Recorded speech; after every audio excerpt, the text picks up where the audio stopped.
कोणी बसलेला असेल तर बसा, नाही तर उभे राहिले तरी चालते. बरोबर आहे. पण आता समजा तू मधात बोलला, तुला माईच्या सांगतो अख्खं गाव उद्या तुला ताण देणार. मी इथे येत असताना एक मला बांधव भेटला होता. मी जरासं एक पोलीस स्टेशनचं मॅटर होतं, त्याला बोलत होतं आणि ते मला म्हणलं फोटो काढायचा. तर मी वारंवार आमच्या पोरांना म्हणत असतो, पोरो मी काही रील स्टार नाही, I am a real star. मी ते चिद्रे चाळे करून व्हायरल होणारा रील स्टार नाही.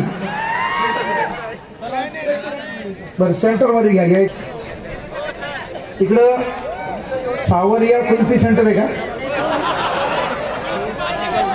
त्याच चित्रपटामध्ये त्या भिकारचोट रणबीर कपूरनं कपडे काढले होते आणि आता आला त्याचा नवीन एक चित्रपट पहा,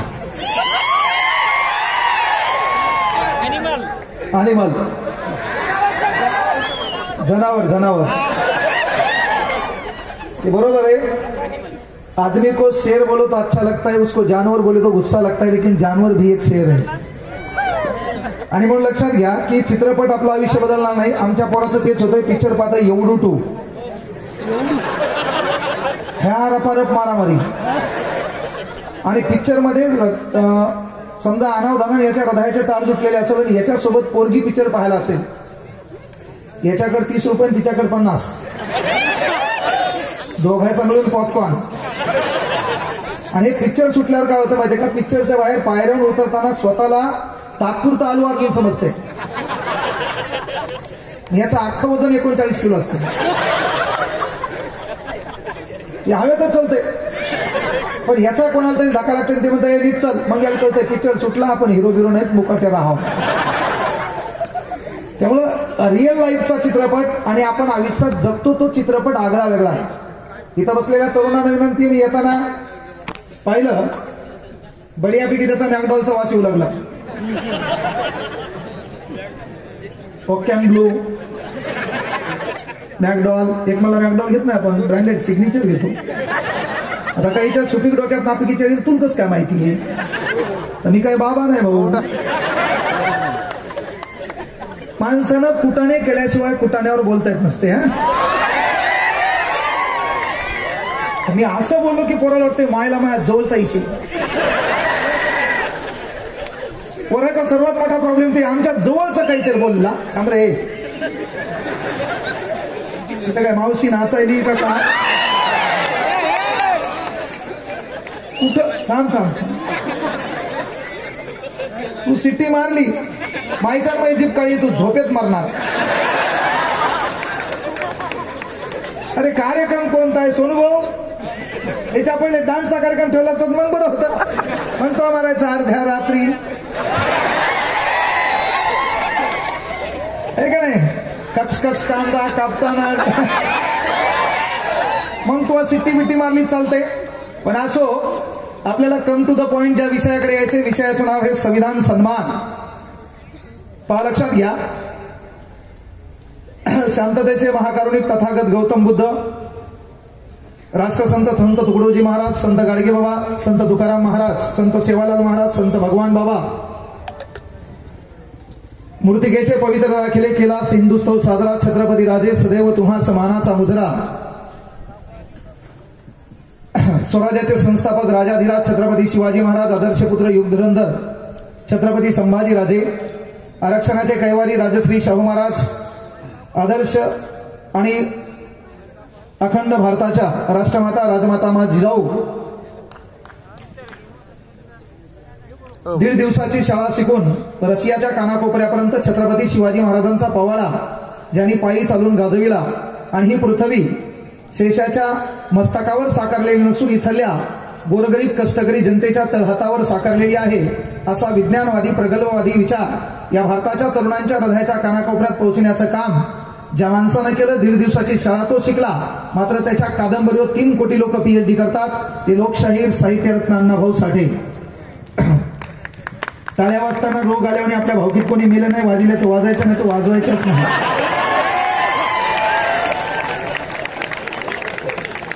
कोणा भूत धरले आणि आपला मरी आणि बसलाय इथं बाई नसता नसलं तर शिट्या मारल्या असता, नाचला असता, वय 50 पण तरी म्हणला असता डंग टक्का म्हणजे वांदे ते आहेत आपले. काय शिकवायचं तेच पता लागलं. नाही विषय काही बोला, काहीच फरक पडत नाही त्याच्यात. युवकांचे प्रेरणास्थान स्वामी विवेकानंद, दुसरे युवकांचे प्रेरणास्थान शहीद आलम भगतसिंग. अज्ञानाचा अंधकार मिटून घराघरात ज्ञानाची प्रकाशज्योत पेटवणाऱ्या क्रांतीज्योती सावित्रीबाई फुले, खरे महात्मा महात्मा ज्योतिबा फुले. चर्चा, खुर्च्या आणि मोर्चा यांच्या भोवतालचं राजकारण न करता ज्या माणसाने आयुष्यभर समाजकारण केलं ते स्वर्गीय गोपीनाथरावजी मुंडे. मला या ठिकाणी बोलण्याचं, तुम्हाला या ठिकाणी ऐकण्याचं, तत्पूर्वी आदर्श राज्यकर्त्या अहिल्याबाई होळकर, महाराणा प्रताप आणि ज्यांनी ज्यांनी या देशामध्ये या देशाला स्वतःचं कुटुंब समजून काहीतरी देण्याचा प्रयत्न केला त्या प्रत्यक्ष अप्रत्यक्ष कामगिरी करणाऱ्या विचारवंत, समाजसुधारक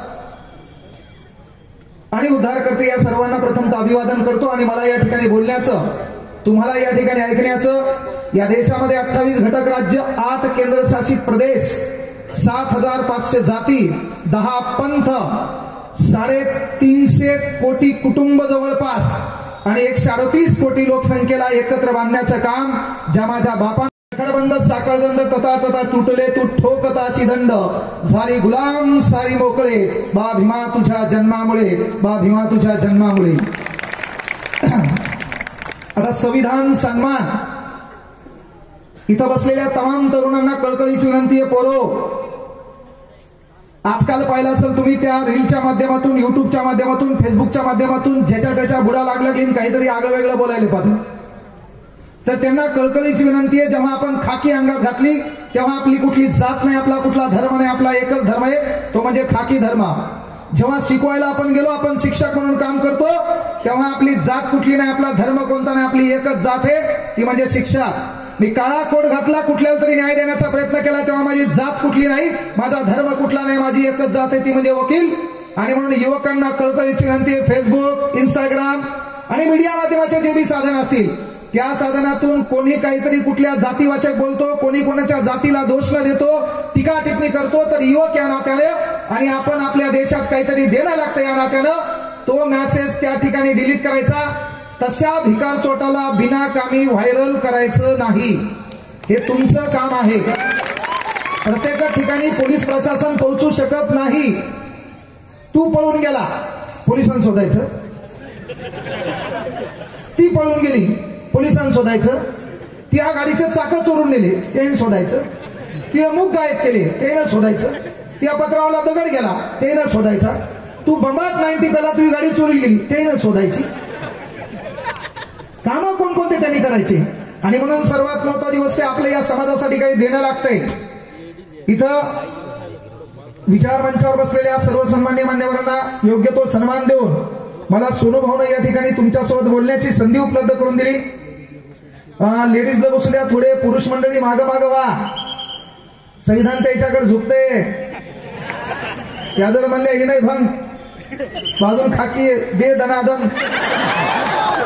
आणि पोलीसवाले कधीच हातावर मारत नाही,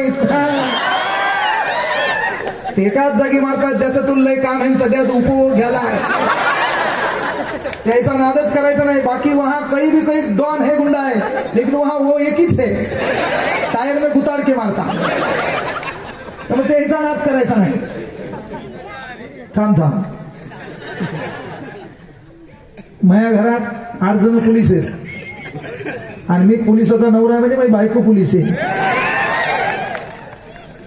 म्हणजे ही गोष्ट लक्षात घ्या की त्यांचं समाजासाठी जे योगदान आहे, म्हणजे आज जरी सुट्टी असेल, हा कार्यक्रम आहे संपेपर्यंत, तुम्ही सर्व जाईपर्यंत त्याला थांबावं लागते. त्याच्यासाठी काही देणं लागतं, त्यांच्याबद्दल बोलावं लागेल. मग ती पण काळाची गरज आहे. तर पोरं सांगायचं तात्पर्य संविधान सन्मान. पण संविधान म्हणल्याच्या नंतर तुम्हाला एक कळकळीची विनंती आहे, संविधान म्हणजे हे कुठल्या जातीच्या एका उद्धारासाठी बाबासाहेबांनी रचलेलं पाऊल नाही, तर बाबासाहेबांना सर्व जाती धर्माचा विचार करून तुम्हाला इथं बसता यावं, ऐकता यावं, बोलता यावं, शिक्षण घेता यावं, घेतलेल्या शिक्षणावर बोलता यावं म्हणून आपल्या बापानं अहोरात्र मेहनत करून एक पवित्र ग्रंथ आपल्या कल्याणासाठी दिलाय. त्या ग्रंथाचं नाव संविधान आहे. हे आपल्याला लक्षात घ्यायचंय. मात्र होतंय काय माहितीये का, संविधान म्हणलं, संविधानावर अन्याय म्हणलं, संविधानाचं रक्षण म्हणलं की बाकीचे हरामखोर फायदा घेतील, पण संविधानाचं रक्षण म्हणलं की एकच जातीची मक्तेदारी सोडून देतात. बाबासाहेब म्हणलं नाही नाही त्याचे केल्या तू पगार घ्याला, दुकर तोंड्या तू बोनस घ्याला, है ना बाई तू छान पद्धतीनं 9 वारी साडी घ्यायली, है ना, त्याच्यानंतर 1 वर्ष बिना नोकरीला जाताना तू प्रेग्नेंट आहे म्हणून पगार घ्यायली. हे तू कुठल्या देवामुळं धर्मामुळं नाही, आपल्या बापामुळं, the name of doctor Babasaheb Ambedkar. आणि मग त्याचं नाव घेतल्यावर समजा तुम्हाला वाईट वाटत असेल तर तुम्ही झोपत मेलेले बरे रे. आपलं बोलणं कसं आहे, काही काही ताण येते येऊ दे ना, मग काय त्या बाजूला धुरा आहे का काय, तुला वाटेल काहीतरी करू, तुम्ही यालाच माझ्या हातानं काही करू म्हणलं. आपलं सध्या कोणीच काही वाकडं करत नाही जोपर्यंत निळा रुमाल गळ्यात आहे. विशेष केला असेल मी बी लय डेंजर आहे, मला कळलं लोकल काय लागते. पण हे गोष्ट लक्षात घ्या मात्र, आपण इतर भिकाऱ्यावानी बाबासाहेब भाषणात ऐकणार नाहीत. इतर भिकार सोटांना बाबासाहेब ऐकण्याचा प्रयत्न केला. आपला समाज हा भावनिक आहे. बाबासाहेबाचं नाव घेतलं, बाबासाहेबांवर भाषण केलं, बाबासाहेबांवर केविलवाणी बोललं, आपला समाज त्याला डोक्यावर घेतो. हे आरामखोर बाबासाहेबांवर भाषण देतात, छान पद्धतीनं बाबासाहेबांच्या समाजाचा फायदा घेतात, विधान भवनात जातात, राजकारणात जातात, मोठे होतात आणि साले हरामखोर आपल्यालाच विसरतात. म्हणून आता आपण हुशार व्हायचं. मी काहीच म्हणणार नाही मला मतदान करा, माईच्या उभं बी राहणार नाही. पुन्हा तू म्हणशील तू बी तेच करायला नाही. काही लोकांनी बाबासाहेबांचं नाव घेतलं, कुठे गेले आणि विधान भवनात गेले, विसरले आपल्या समाजाला. भीम जयंतीला कार्यक्रम व्हायच्या आज लोक बोलीना का कळलं, या लोकांनी बाबासाहेब विकले. आणि म्हणून वामनदादा कर्डक म्हणले होते की आपल्याला जिवंतपणे जिवंत हाडामासाच्या लोकात तो बाबासाहेब जिवंत लागतात. का केवळ संघटना करणं, ती संघटना कुठल्या तरी राजकारणी व्यक्तीच्या दावणीला बांधणं आणि त्याचे जोडे उचलणं, यासाठी बाबासाहेबांनी आपल्याला स्वाभिमानाची लेन दिलं नव्हतं. बाबासाहेबांनी सांगितलं इज्जतीपेक्षा भाकरीपेक्षा इज्जत प्यारी आहे, म्हणून संघटना निर्माण करा, समाजाचं उत्थान करा, समाजाची प्रगती करा. पण ती संघटना निर्माण केल्याच्या नंतर त्या संघटनेमध्ये प्रत्येक माणसात ते बाबासाहेब जिवंत असले पाहिजे. म्हणून वामनदादा कर्डक म्हणले होते, अरे संघटना 1000 झाल्या, नेते 1000 झाली, कुणा आपली म्हणावी चेहरे 1000 झाली, तू पाहिलेली स्वप्न पूर्ण झाली तर का रे भीमा, तुझ्या मताची माणसं आज मेली तर का रे भीमा, तुझ्या मताची माणसं आज मेली तर का रे. आणि म्हणून आपल्याला ते कळणं गरजेचं आहे की आपलं कोण आहे परक कोण आहे. पण आपला प्रॉब्लेम तेच झाला. मतदान येते वर्ष 2024, आपले नगर असतात, फुले नगर, आंबेडकर नगर, सिद्धार्थ नगर, गौतम नगर, आपले नगर असतात. आणि आपल्या नगरातला एक मोरख्या कुठल्या तरी राजकारणाच्या दावणीला बांधलेला असते. ते गलीत फिरते, साहेब आले येऊराव, ते डायलॉग म्हणते. मला आता कैलास भाऊ काहीतरी म्हणले की आपण याच्यापेक्षा वक्ता भारी बोलू, काय आलो उरावर बोलवायचं.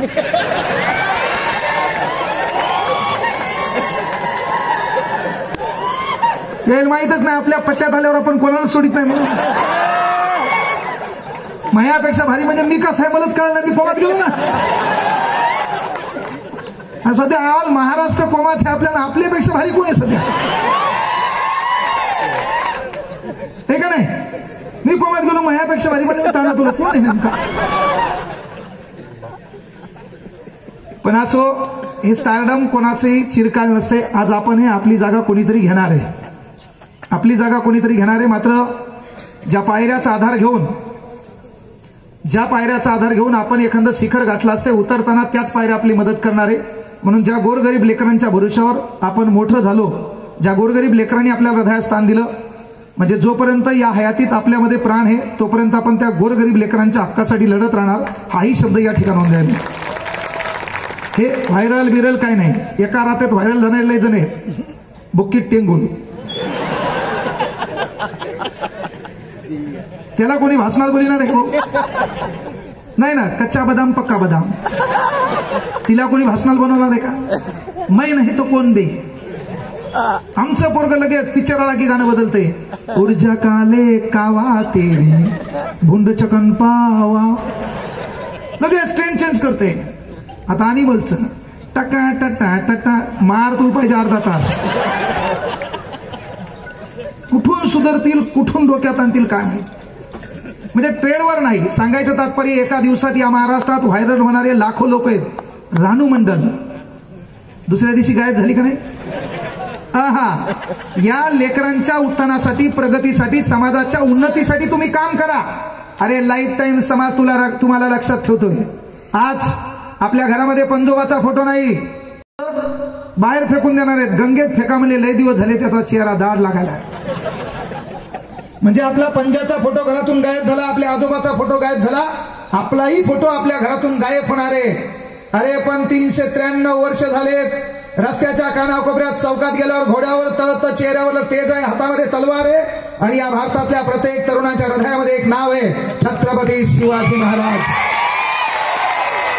काय अरे जगता आलं असतं, ऐशोआरामात सर्व काही करता आलं असतं. पुण्यापासून चाकणपर्यंतची जहागीरदारी होती, पण आपल्या बापाला कुठतरी सलाम करताना पाहिलं आणि ठरवलं या महाराष्ट्रातल्या मुलूक मैदानी महाराष्ट्रातल्या मराठी माणसाचा बाणा दिल्ली समोर कधी झुकू देणार नाही. आणि म्हणून आपल्या पदरात एक राज्य टाकलं, त्याचं नाव स्वराज्य. सहज होत नाही.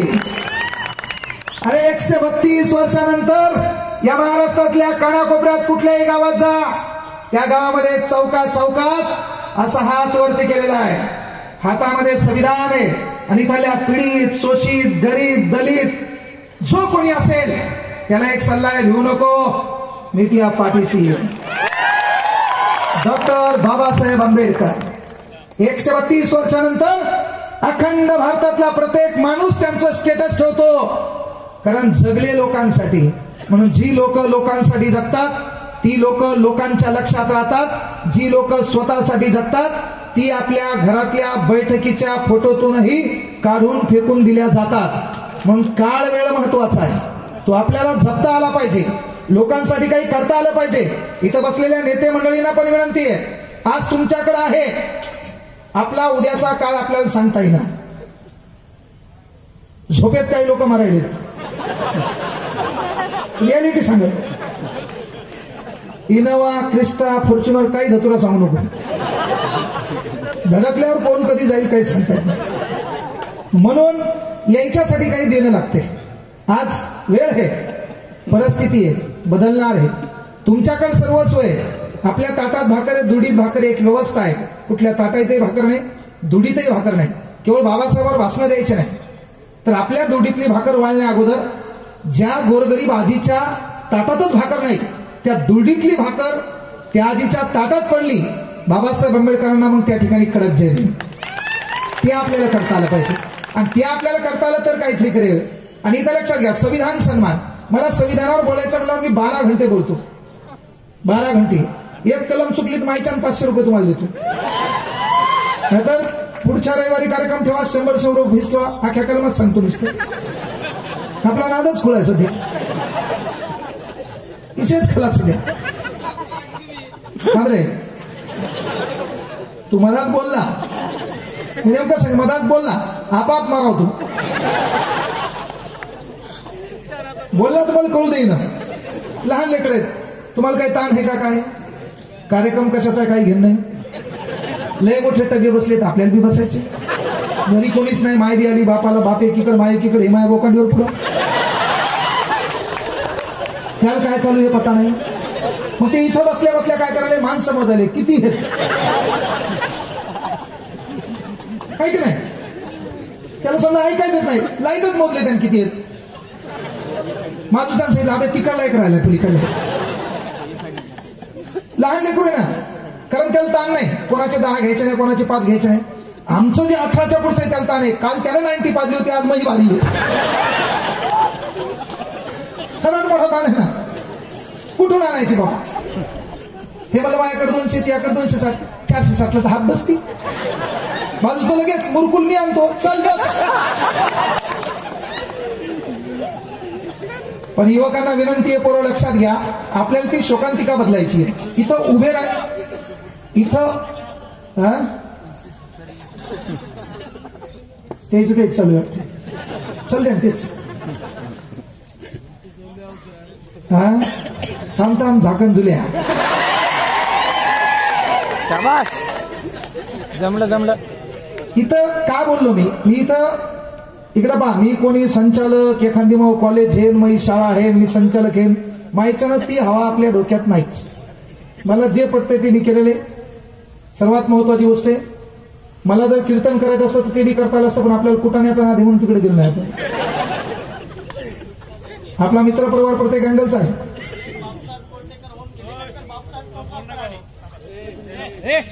नाही चल दे ते इच्छा त्याला माहित असं. आता मी तुमच्या जिल्ह्याची काय हिस्ट्री पाठ करू. मला विषय सर्वात मोठा आहे, याच्यापेक्षा जगात कोणीच मोठा नाही बाबासाहेब. ते याच्या बाहेर काय विषय घेऊन आता. सर्वात महत्वाची गोष्ट लक्षात घ्या की मी सांगायचं तात्पर्य इथं बसलेला युवक आहे. पहिल्यांदा 90 मारणाऱ्या मधात मला कोणीच बोलू नका. जरा 90 आले, बिना 90चं मला कोणत्याही विषयावर बोलायला डिबेट ऑन. हरलो की थार तुलाच राहू दे, पैदल जाते. ते आपला ऍटिट्यूडच वेगळा आहे. उगाच मास्टर झालो काय. हा, फॉरेस्टमध्ये नोकरीला होतो तुमच्या जिल्ह्यात किनवटमध्ये. लयच पैसा कमवाटला असता, अख्खा जंगल इकला असतं माहिती. आपला नाद खुलाय त्याला काय. कोणाचा हापाच खाल्ले नाही, मी एकट्यानं खाल्ल्यानं काय वाईट झालं. आज शाळा आहे, कॉलेज आहे. आईच्या सांगतो 40% पोरग फ्री असते क्लासला. इथं काही माझे विद्यार्थी पण आहेत, मला फोन करतात त्याने 40% फ्री असते. हे मला तिथं फॉरेस्टमध्ये करता नसताना. त्याच्यासाठी आपण नोकरी सोडली होती. म्हणजे केवळ बाबासाहेबांवर भाषणं द्यायचे नाही, तिथं काहीतरी अनालिसिस लागल. इथं उभ्या असलेल्या युवकांना मी एक म्हणालो, खाली बसलेल्या की आपण खाली का बसलो उभे करायलो याचं उत्तर आपल्याला माहिती आहे. भाषणानं काहीच परिवर्तन होणार नाही, हे लक्षात घ्या. का उभे राहिलो, का खाली बसलो, याचं कारण गरिबी नावाचा शब्द आपल्या मागे. एकच गोष्ट लक्षात घ्या, इथं आपण खाली बसलो आणि काही उभे, काही ते संपर्क कमी करा. कोणाच्याच मागे पडायची गरज नाही आपल्याला. जगातला सर्वात मोठी स्वाभिमानाची आग. अरे ज्या माणसाकडे काही नव्हतं, काय होईल माहित नव्हतं, रस्त्यात चालताना कोण मारेल पता नाही, मागं कोणी नाहीये, तरी तो माणूस क्रांती करतो ना, देवापेक्षा मोठा होऊ शकतो. The name of doctor Babasaheb Ambedkar काही साधं सुद्धा नाव नाही. मग त्या माणसानं आपल्याला स्वाभिमान दिलाय. तो केवळ भाषण ऐकण्यासाठी नाही. इथं बसल्यावर एक विचार करायचा. विचार मंचावर बसलेले लोक पहा, कुठले पदाधिकारी आहेत, कुठले राजकीय असतील, कोणी प्रशासकीय असेल, कोणाकडे माल जास्त असेल, रियालिटी आहे. मी खरंच बोलत असतो, रियालिटी आहे ना. आणि आपलं तेव्हा काहीतरी बोलताय ते कुठला तरी विषय वाचलाय म्हणून मला इथं उभं राहता आलं. म्हणजे एक गोष्ट, या जगात दोन गोष्टीला किंमत आहे. एक तर तुमच्याकडे लय मोठा माल पाहिजे, नाहीतर तुमच्या डोक्यात मेंदूले पॉवरफुल लागते. ज्याच्याकडे बुद्धिमत्ता चांगली आहे त्याची या देशात इज्जत आहे, आणि ज्याच्याकडे माल आहे त्याची इज्जत आहे. बाकी आसमान से टपका, खजूर पे लटका, घर का ना घाटका, तुला कोणीच विचारत नाही. कोण चालला, झोप आली, बर बर. तू तर लग्न झाले काय चालला एवढे.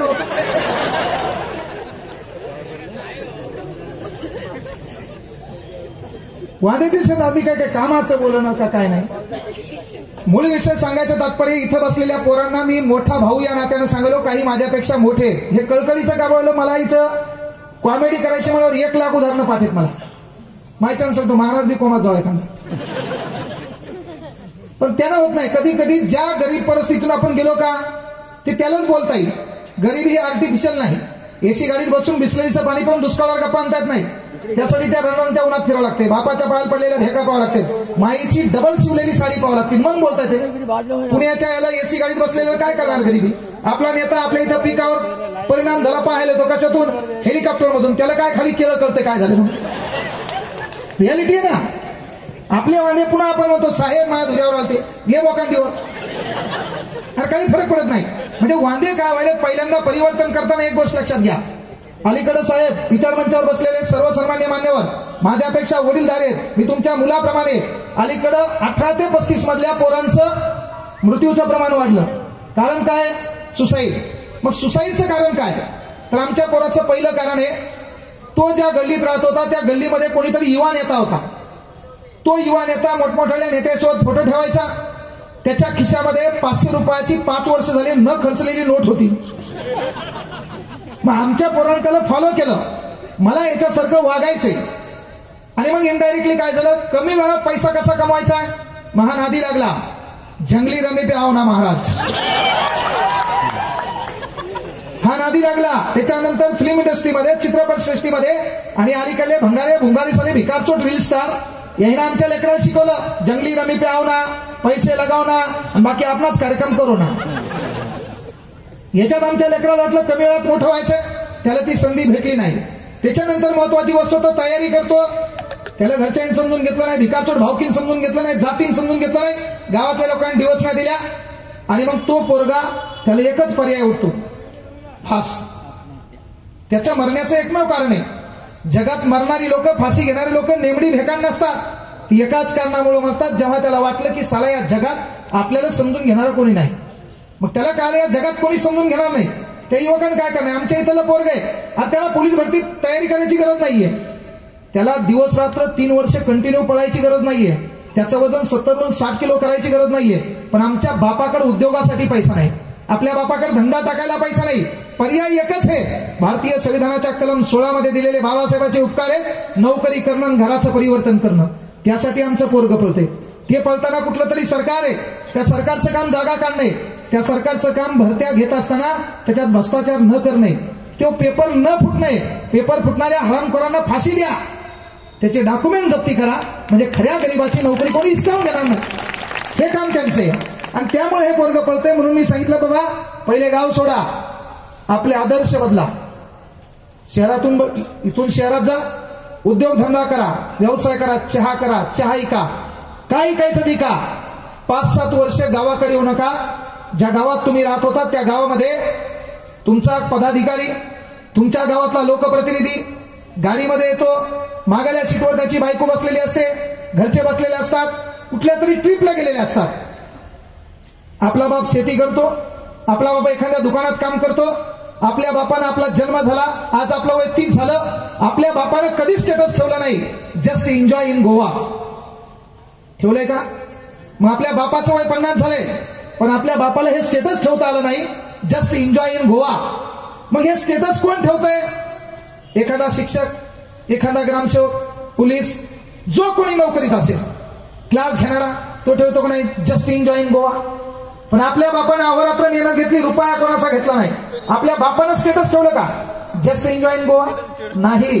मग आज आपण खाली बसलो, आपली माय कुठतरी बसलेली, आपला बाप कुठतरी उभा आहे, विचार मंचावर बसलेले लोक आहेत. आणि म्हणून काय झक मारायची, गाव पहिले सोडायचं, गावातले संपर्क बंद करायचे, एकाही दलिंदराचा फोन उचलायचा नाही, हप्त्यातून एकदा माईला बापाला फोन लावायचा.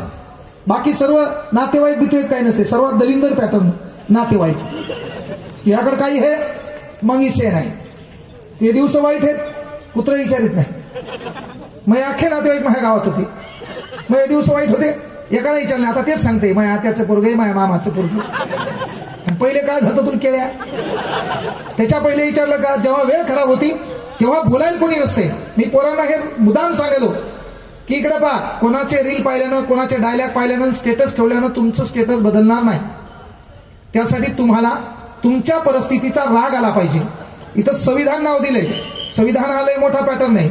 मी तरुण पोरांना बोलताना माझ्याकडे विषय आहे स्पर्धा परीक्षा, पण तो देत असताना मी पोरांना सांगत असतो, पोरं का करायचंय, बाहेर गेलो एकदा, काय करायचं करा, उद्योगधंदा व्यवसाय करा, पण एक काम असं करायचं, 5-7-8 वर्ष गावाकडे पुन्हा फिरकायचं नाही. पण ज्या दिवशी गावात आलो त्या दिवशी एक स्वप्न पाहायचं की माझ्या बापानं जीवनात त्याला मोटरसायकल घेता आली नाही, किंवा तो मोटरसायकलवर गेला असेल तर एक काळ असायला पाहिजे त्याच उमरी गावामध्ये थाटात आपण गाडी चालवता नाहीची, फाट्यावर बापाला बोलायचं, बाप सायकलवर आला असेल तर सायकल लावायची, बाप पैदल आला असेल गाडी आपण चालवायची, आणि थाटात गावात एंट्री मारायची. ते बापाचं काम तुम्ही करायचं.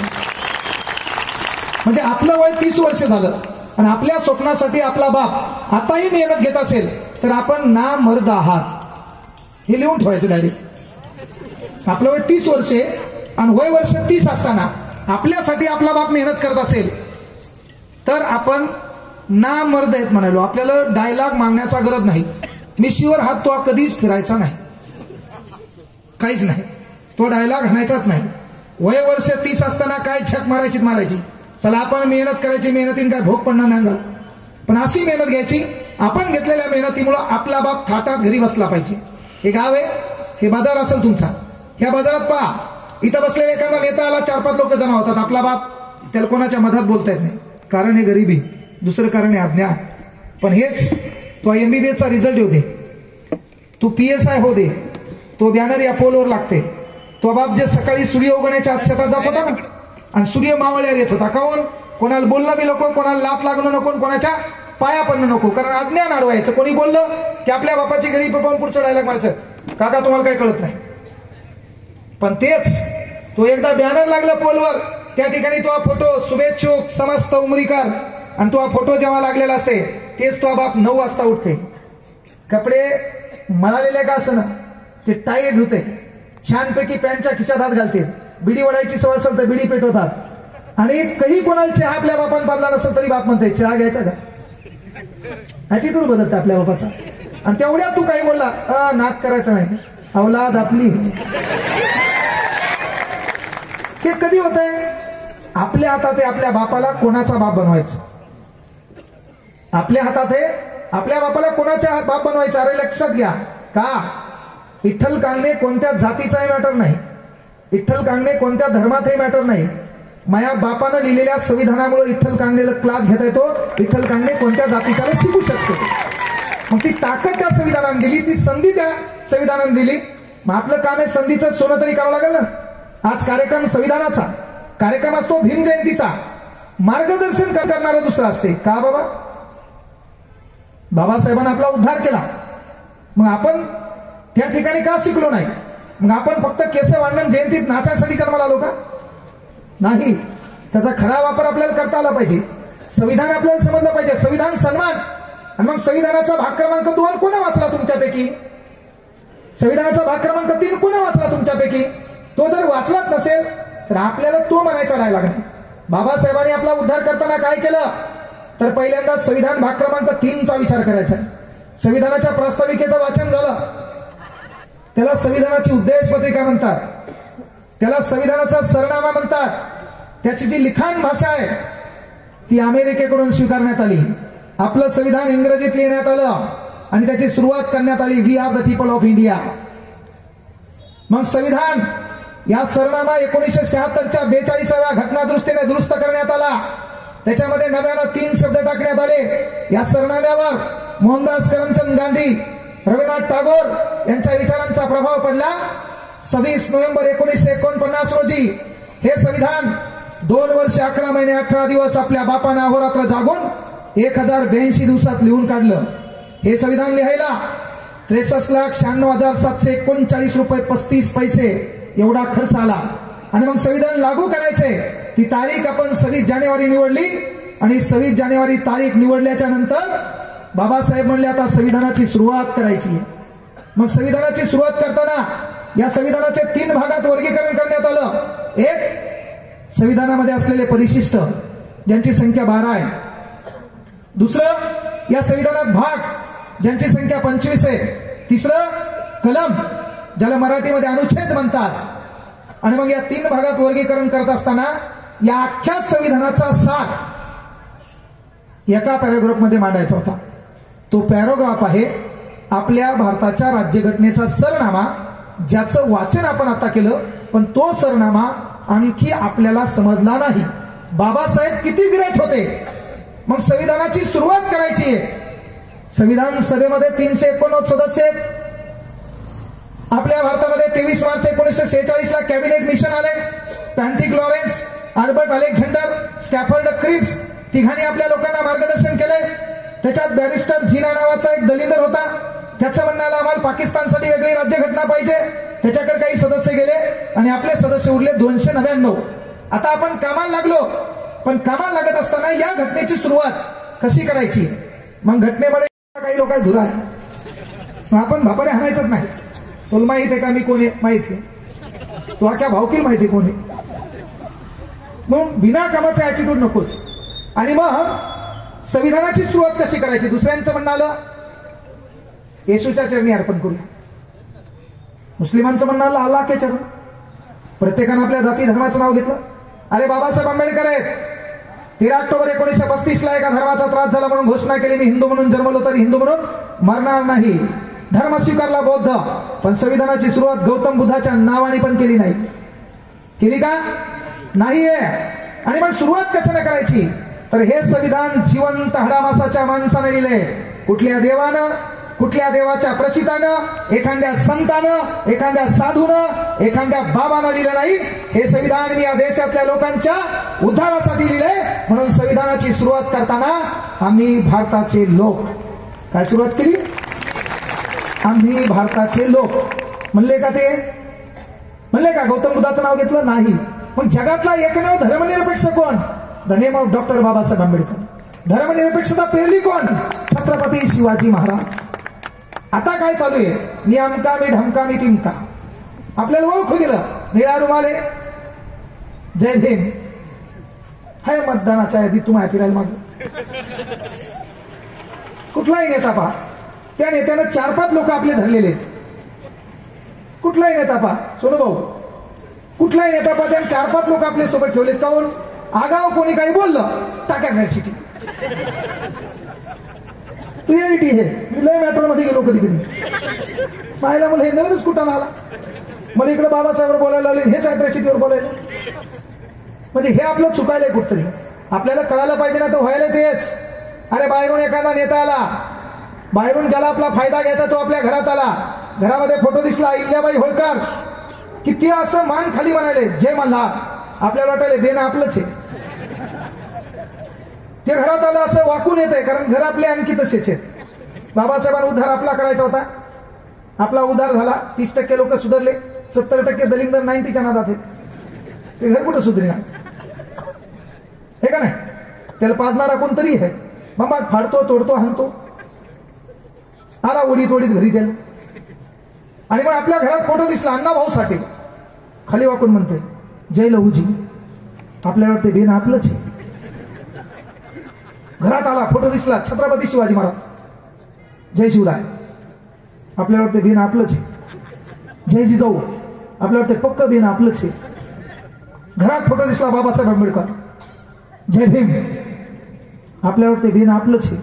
त्याच्यात पुन्हा प्रकार पडते. माणूस पाहून कडक जय भीम. बाबा मानाचा जय भीम. आपलं आणखी कोमात जाते. क्रांतिकारी जय भीम. आपल्याला वाटते माईच्या ना आपलंच आहे. अरे बदल करायचा. पुढचं घरात आपले आलं, बाकी काही हो का, पण सध्या 2 जण लय बेजार आहेत. म्हणून घरात त्याने एंट्री मारली. शिवाजी महाराज आणि डॉक्टर बाबासाहेब आंबेडकर यांचा फोटो एकमेकाच्या बाजूला लावायचा. बाहेर चाललेलं म्हणलं पाहिजे नेमकं आपलं बेन आहे कोणाचं. ते आपण बदलायचं नाही तर बदलायचं कोण? हे परिवर्तन आपण नाही करायचं, करायचं कोण? आणि म्हणून कळकळीची विनंती, पहिल्यांदा परक्यातले आपले आणि आपल्यातले परके ओळखा. इथं बसलेल्या तरुणांना विनंती आहे. संविधानाची सुरुवात झाली.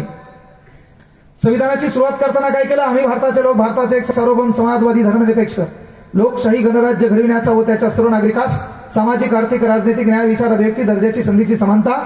शेवटचं वाक्य घेतलं आपण. 26 नोव्हेंबर 1949 रोजी संविधान अंगीकृत आणि अधिनियमित करून स्वतः प्रत अर्पण करत आहोत. अर्पण कोणाला केलं का? माया मामाला, माया मामीला, माया मामीच्या मावशीला, म्हणलो का तिला, तिच्या तिला नाही. संविधान कोणाला अर्पण केलं आपण? स्वतः परत अर्पण करत आहोत. म्हणजे या तमाम भारतातल्या लोकांना एक कळकळीची विनंती का लक्षात ठेवायची? अरे संविधान आपण स्वतःला का अर्पण केलं? या देशातली प्रत्येक महिला आहे. दिवाळीला तिया भावानं तुला कपडे केले नाही. हिंदू कोडबिल. तिया भावावर खटला चालू. बापाची अर्धी प्रॉपर्टी तुया एका मिनिटात नावची होती. डॉक्टर बाबासाहेब आंबेडकर. एकाच मिनिटात. त्या भावानं तुला साडी चोळी केली नाही, दे खटला. अर्धी प्रॉपर्टी ती आणावा. तुया नवऱ्यानं तुला न सांगता दुसरीकड जुगाड जमविलं. मी माझ्या भाषेत बोलत असतो. स्टँडर्ड भाषा बोलल्यावर तुम्ही म्हणते पुण्याकडलं आहे का? तेव्हाच नाही, इथे परभणीचे. तर तुला माहितीये बाबासाहेब आंबेडकरांनी दिलेला अधिकार, पहिल्या बायकोची संमती असल्याशिवाय, परवानगी असल्याशिवाय तुला दुसरं लग्न करता येणार नाही. आणि जरी केलं तर मग त्याचा जे काही हा उलगडा असतो त्याचा काय म्हणतो आपण?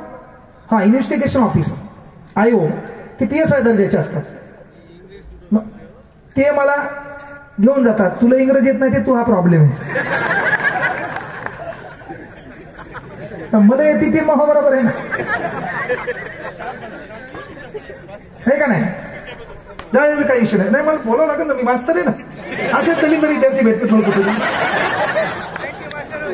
त्याप्रमाणे या देशामध्ये सुद्धा देशाची प्रगती व्हायची असेल तर सगळ्या जाती लोक सर्वांना या ठिकाणी खाली बसा गोविंदानं आणि सन्मानानं वागले तरच या देशाची प्रगती होणार आहे. आणि या सगळ्याचं नियोजन डॉक्टर बाबासाहेब आंबेडकरांनी या संविधानाच्या माध्यमातून केलेलं आहे. आणि म्हणून या संविधानाचा गौरव दिन साजरा हा दरवर्षी आपल्या उमरीमध्ये मोठ्या थाटामाटामध्ये सोनू वाघमारे आणि त्याचे सर्व सहकारी मित्रमंडळ या ठिकाणी आयोजित करत असतात. आणि आज या कार्यक्रमाला त्या संयोजन संविधान दिनानिमित्त या ठिकाणी आपल्या महाराष्ट्रातील युवकांचं आकर्षण आदरणीय प्राध्यापक विठ्ठलजी कागणे सर या ठिकाणी उपस्थित झालेले आहेत. आणि आपल्याला त्यांना ऐकायचं आहे. तुम्ही आम्ही तर नेहमीच एकातलेच आहोत आणि म्हणून तुम्ही आम्हाला या ठिकाणी नेहमी ऐकलेलं आहे. आणि म्हणून मी आपला जास्तीचा वेळ न घेता या ठिकाणी संयोजकांना आणि आपल्या सर्वांना संविधान दिनाच्या खूप खूप शुभेच्छा देतो आणि या ठिकाणी थांबतो. जय हिंद, जय महाराष्ट्र, जय. व्याख्याते अख्ख्या महाराष्ट्राला वेड लावणारे विठ्ठल कांगणे सर, या मंचावर आदरणीय माजी नगराध्यक्ष संजय कुलकर्णी साहेब, विक्रम डॉक्टर, पांडुरंग गोरठेकर, सुधाकर देशमुख, आदरणीय व्यासपीठ. कारण की तुम्ही आम्हाला ऐकायला आलं नाही तर कांगणे सरला ऐकायला आलं ते आम्हाला माहीत आहे. त्याबद्दल मी जास्त वेळ घेणार नाही.